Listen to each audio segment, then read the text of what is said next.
Welcome back to the Deep Dive.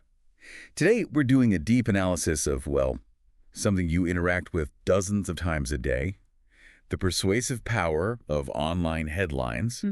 We're diving into the hidden architecture of high-performance content, and we're going to dissect the exact, almost clinical mechanics designed to stop your scroll, force that click, and monetize your curiosity. That's right. And we're not just looking at, random catchy titles. No. We are analyzing these highly engineered structures, formulas, really, that consistently produce high click-through rates, sometimes regardless of the actual content quality. And the foundation for all of this, the core concept we pulled from the sources, is the curiosity gap, right? Precisely. The curiosity gap is it's a state of psychological tension that's created when you realize there's a gap between what you know and what you want to know. Okay. The headline gives you just enough information to sort of define that knowledge gap, maybe by mentioning a surprising result, but it deliberately withholds the satisfying information. So you're compelled to click. You are. You have to click to bridge that gap. It's a very simple concept, but it's devastatingly effective. Okay, so let's unpack this. If headline writers are using this deliberate psychological architecture to trigger these intense cravings for completion, what are the specific repeatable formulas? Because when you look back at your own click history, it feels like sometimes you just had to click, and now we know that feeling is by design. It is, and we can really distill the architecture down to 3 core blueprints, 3 repeatable recipes that consistently trigger this knowledge craving. Where do we start? We'll start with the most common, the most foundational approach. The listicle. Listicle format. It is everywhere. It is the most widespread form of information delivery online. I think most people assume it's popular just because it's easy to read, but the structure is working on us at a much deeper level. You're absolutely right. It's popular because of the psychological promise it makes, not just its readability. And we can distill a successful listicle down to 4 psychological triggers. They work in a specific sequence. A blueprint. You can think of it as the NATB blueprint: number, adjective, topic, and benefit. Every single one of those elements is a lever, and it's engineered to overcome your skepticism and any cognitive friction. So it's not just listing things. It's a very specific rhetorical setup. Exactly. And the source material is really clear that if you miss even one of these components, the headline performance it drops. Wow. You need that full combination for it to function as a high-performance headline. Okay, so let's actually test that NATB blueprint. There was a great example in the source material. The IQ one. Exactly. 6 weird habits that prove you have an extremely high IQ. I mean, it's immediately compelling, It's the perfect illustration of this psychological architecture at work. So let's dissect the 4 components. First, the number 6. Right. Why is the number so essential? It provides immediate structure. It sets the time commitment. Our brains, they like predictability. Okay, so it's finite. It's finite. This isn't an endless stream of consciousness. It's a fixed, digestible list. 6 is a commitment you can make. And then the adjective is weird. That's where the intrigue comes in, right? The novelty. If it just said 6 habits, that would be so bland. So bland. But weird habits, it violates your expectations. It tells you the information inside is non-obvious. And that violation creates the initial psychological spark. That's the curiosity gap right there. And then you combine that with the topic habits and the ultimate psychological reward, the big benefit or outcome. That prove you have an extremely high IQ. That combination is potent. It speaks directly to ego and to validation. It's not just a list of things to do. It's a free, fast, self-administered personality test. Right. You're being offered this chance to discover a secret about yourself, that you might secretly be a genius, just by clicking and scanning 6 quick points. It's almost ruthlessly efficient. The architecture makes the outcome feel achievable, structured, and validating. It's incredible how predictable it all becomes when you just strip away the words and focus on that structure. Structure over prose, every single time. Now, that formula is about promising organization and a personal payoff. But the second core blueprint, it moves beyond that. It focuses entirely on purchasing external credibility. Okay, so we need to shift focus to the authority hook. This is a technique that builds immediate trust, even for really provocative claims. So tell us about this seal of approval. How does just adding a phrase radically alter a title's effectiveness? This blueprint leverages our natural tendency to, defer to expertise. The mechanism is really straightforward. By linking the headline's claim to a recognized authoritative field or group, the title just borrows their credibility. It's like a shortcut. It is a shortcut. It provides a psychological seal of approval that immediately lowers the reader's internal resistance. And the sources pointed to specific phrases, didn't they? They did. Specific high-performance tags. We're talking about phrases inserted right into the title, often in parentheses, like psychology explains, or just beginning or ending the title with scientists say or economists warn. Wait, but isn't that just a sophisticated way of bypassing critical thinking? Go on. I mean, you could take something really controversial or even deeply biased, attach psychologists say to it, and suddenly the reader processes it as validated insight, not just an opinion or a clickbait ploy.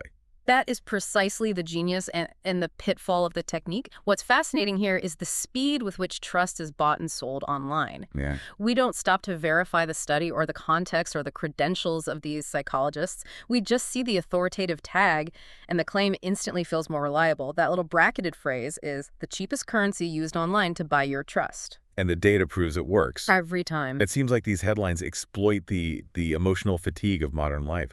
We're just so overwhelmed with information that we are biologically predisposed to seek these shortcuts for credibility. Yes. If a title saves me the energy of deciding if it's real by just slapping an authority tag on it, I'm more likely to click. You hit the nail on the head. It's an energy-saving mechanism.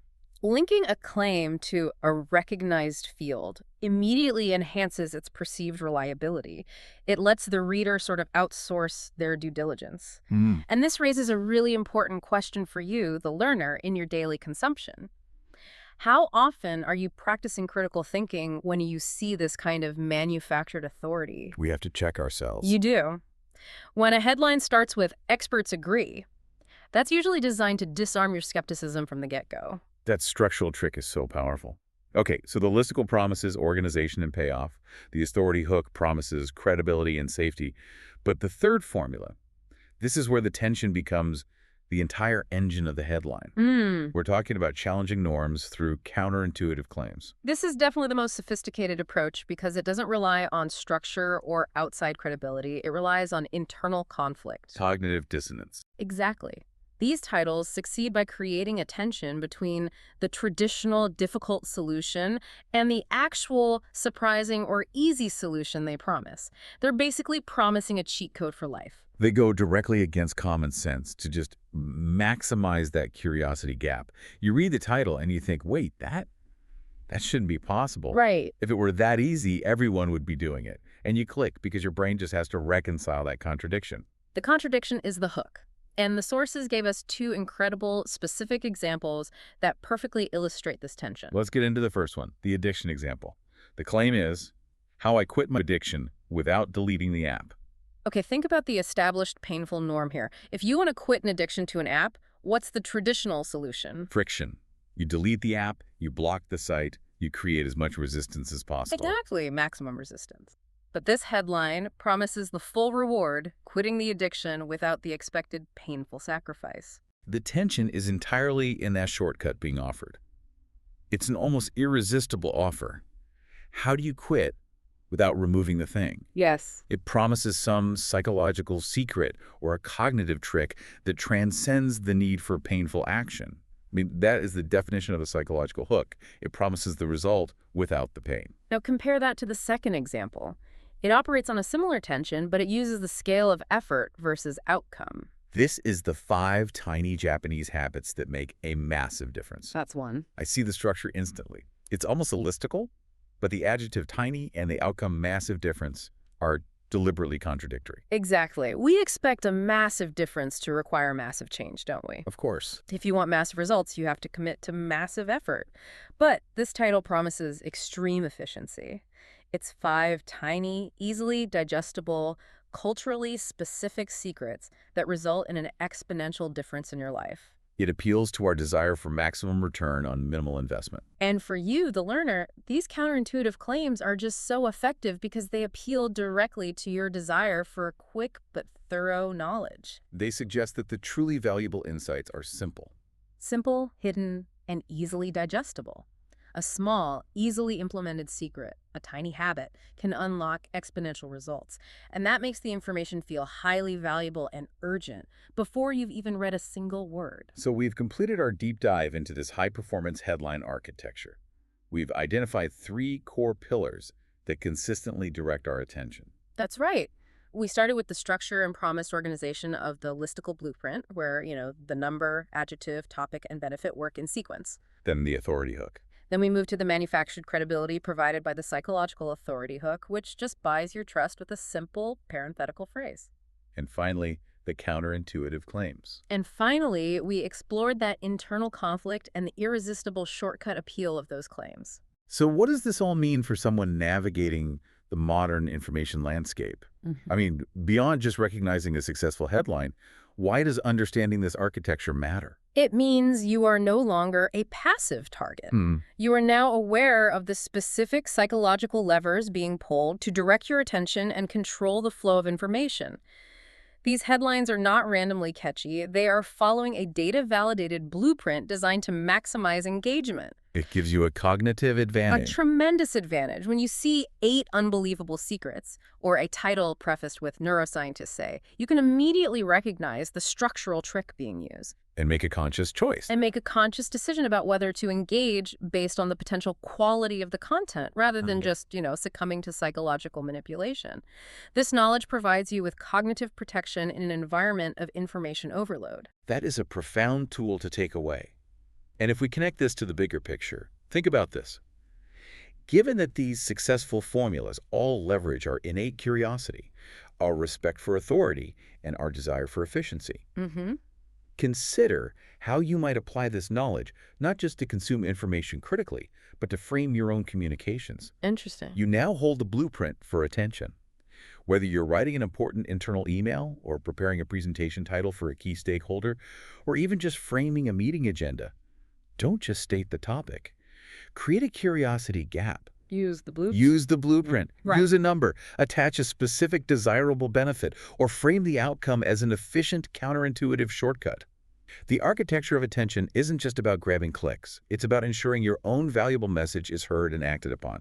We've given you the blueprint. Now go use it wisely.